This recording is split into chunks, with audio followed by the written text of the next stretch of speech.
Rapaziada, o peso leve do UFC é uma das categorias mais competitivas, mais cheias de talento do UFC e com nomes muito importantes e estrelas em ascensão e lutadores talentosos como o Arman Saru, que é o nosso Charles Oliveira, o Dan Hooker, que está no segundo auge da carreira dele, e talvez uma estrela em ascensão como o Paddy Pimblett. Porém, o peso leve está com um erro muito grande, que é apenas uma luta casada, que é justamente o Michael Chandler contra o Paddy Pimblett no próximo dia 12 de abril. É muito ruim essa categoria estar assim travada. E hoje a gente vai casar os lutadores ranqueados do peso leve, destrinchar essa categoria e dar de presente aí pro Dana White essa colher de chá. Começando então com Benoit Saint-Denis, que é o 13º do ranking, que eu não faço ideia como ele está ranqueado ainda, e subiu 2 posições na última atualização, mas como ele está aí, a gente vai dar o Joel Álvares para ele, um cara muito perigoso, muito nocauteador, tanto em pé quanto no chão ele é muito efetivo, e o Benoit Saint-Denis ele precisa se provar que ele merece estar no ranking. A última luta dele ele foi jambrolhado pelo americano em Paris, ele estava em casa e perdeu de uma maneira muito humilhante. Antes disso, perdeu para o Dustin Poirier. Então, das últimas 2 lutas que ele deveria brilhar, ele fracassou. Então, deveria pegar esse Joel Álvares, que está desranqueado, merece uma posição no ranking. Todas as vitórias dele foram por nocaute ou finalização. Então, é uma luta que ela ia entregar muito, ia ser uma guerra e não ia para decisão. Seguindo em frente, o Ignacio Barramontes, cara que acabou de entrar no ranking contra o Grant Dawson. O Ignacio Barramontes é um cara muito bom, é um moleque novo, que tem muito talento. Nas últimas 3 vitórias ele nocauteou ou finalizou dentro do primeiro round. Então, ele tem muito talento, ele tem um futuro muito promissor, mas eu acho que ele merece pegar o Grant Dawson, que ele vem numa sequência muito boa de vitória. Ele só perdeu para o King Green no UFC, o que não é demérito nenhum, é um striker muito maluco, o King Green, e depois disso ele vem emplacando 3 vitórias consecutivas. Porém, não me salta os olhos, eu não acho que ele seja um lutador tão talentoso quanto o Ignacio Barramontes. Então acho que seria ali uma escadinha perfeita para o Barramontes subir só uma posição de ranking e para o Grant Dawson, se ele continuar, se ele vencer essa luta, ele pegar um top 10 e começar a avançar mais ali no ranking. Seguindo em frente, Renato Moicano contra o Beneil Dariush, nosso Money Man, Money Moicano. Recasar essa luta, que ela foi casada em janeiro, só que foi o mesmo pay-per-view que o Tsarukian ia lutar com o Makachev, e o Tsarukian se machucou no dia da pesagem, e o nosso moicano ele foi lutar, teve a disputa de cinturão dele, infelizmente não ganhou, e por isso eu acho que ele não vai ter uma disputa pelo cinturão tão cedo, mas mesmo assim, é uma luta que promete muito, voltar a colônia de vitórias pro moicano, porque o Benil Dariush é um cara muito ofensivo, já em fim de carreira. Seguindo em frente, o Rafael Fiziev ele perdeu para o Justin Gaethje, mas ele está considerando ir para o peso pena. Então, a gente vai trabalhar com as 2 possibilidades. Primeiro, caso ele desça de categoria, vai pegar o Arnold Allen. Cara, essa luta ela ia ser fantástica, porque são 2 caras que eles não vão para o chão, não buscam quedar, não buscam clinch. Eles são strikers da última prateleira, muito bons strikers, então ia ser uma luta muito boa, muito emocionante. Caso ele não queira descer de divisão, que ele fique, também recase a luta contra o Matheus Garot. O Rafael Fiziev ficou um ano parado para mais por causa justamente de uma lesão que ele teve na luta contra o Matheus Garot. Então seria uma luta para deixar limpo esse vencedor, porque a gente sabe que o Matheus Garot também não empolga nas lutas dele e não tem um apelo muito grande para o público. Então seria uma luta muito boa pro Fiziev voltar à coluna de vitórias ou o Garot também se provar mais uma vez contra um lutador da elite. Seguindo em frente, Dustin Poirier versus Conor McGregor 4. O Dustin Poirier já disse em várias entrevistas que quer se aposentar, quer ter uma luta grande de despedida, e por que não a quadrilogia com o McGregor? A gente teve uma luta que o McGregor ganhou, uma luta que o Dustin Poirier ganhou, e a terceira luta foi aquela lesão bizarra que teve do McGregor, ele acabou em uma vitória, mas poderia ser muito bem um no contest também. Seria uma luta perfeita para os dois. Se o Dustin Poirier ganha, ele concretiza o nome dele com o cara que mais venceu, o McGregor, nocauteou, o McGregor, a única pessoa a nocautear o McGregor.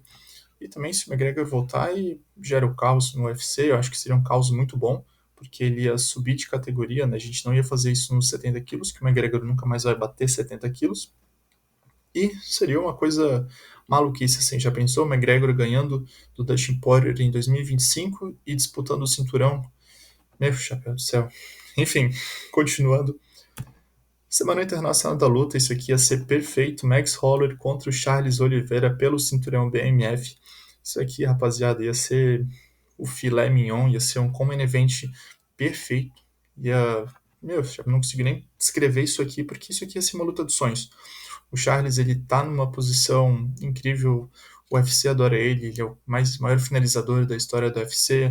O Holloway também, ele tem um boxe incrível, ele é um cara que ele não desacelera nas lutas dele, muito jovem ainda, por mais que ele tenha muita quilometragem, é um cara que não fazia muito sparring nos treinamentos, então ele tem uma visão de luta, de carreira muito boa. A primeira luta deles foi lá em 2015, foi quando teve aquele fim bizarro que o Charles, se eu não me engano, ele machucou o esôfago dele, então não teve um vitorioso. E, pô, foi há 10 anos atrás, eles ainda eram moleques no UFC, eles tinham um corpo, um jogo, um mindset totalmente diferente. Então, recasando essa luta para hoje em dia, ia ser algo fenomenal, ia ser um common event do International Fight Week perfeito.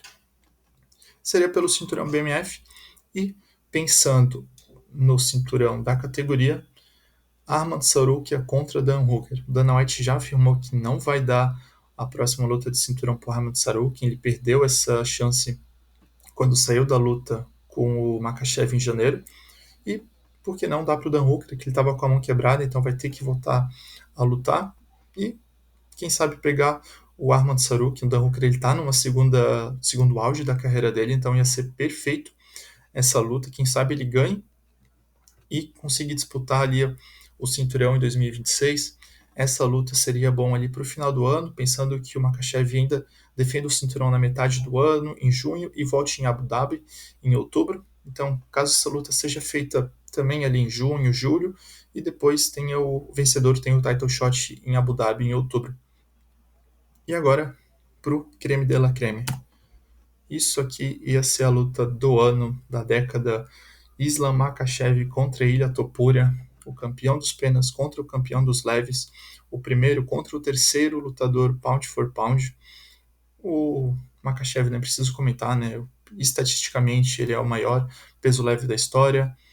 Ilia Topuria, que nocauteou Max Holloway, nocauteou Alexander Volkanovski, tem um boxe fenomenal, um jiu-jitsu fenomenal, um QI de luta, uma áurea fenomenal. Essa luta aqui ela ia ser perfeita, ia ser uma luta que ia vender muito, que o vencedor dela ia sair gigantesco. Porém, infelizmente, o Islam Makhachev já deu várias entrevistas falando que ele não vai aceitar mais um lutador peso pena sem que tenha se concretizado na categoria dos leves. Então existe uma chance do Ilia Topuria ter que fazer uma luta no peso leve para depois sim enfrentar o Makhachev.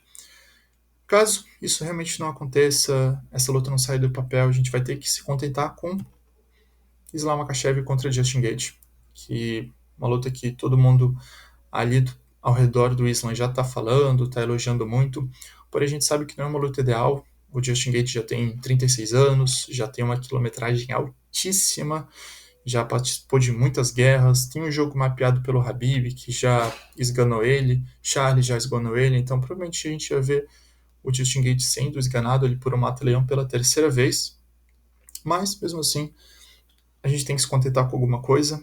Eu creio que o Makhachev lute ainda em junho, na Semana Internacional da Luta, e depois em Abu Dhabi. Então é que a gente espera ver ele bem ativo. E infelizmente a gente está nessa posição de não ter um desafiante número um concreto que realmente tem essa força ali para ser imbatível, um nome incontestável na divisão. Então, essas aí foram as minhas previsões por ano de 2025, os lutadores ranqueados do peso leve e como é que eles vão se enfrentar. Espero que tudo dê certo, que a gente tenha lutas incríveis. A gente não pode esperar muito, mas também a gente tem que confiar no UFC, no Dana White, no Mick Manage, toda a staff do UFC. E queria saber, deixem nos comentários qual a previsão de vocês, o que vocês acham que vai acontecer, como é que a luta de cada um vai se desenrolar. Então, fico à disposição aí embaixo. Espero o seu comentário, seu like, sua inscrição e tamo junto.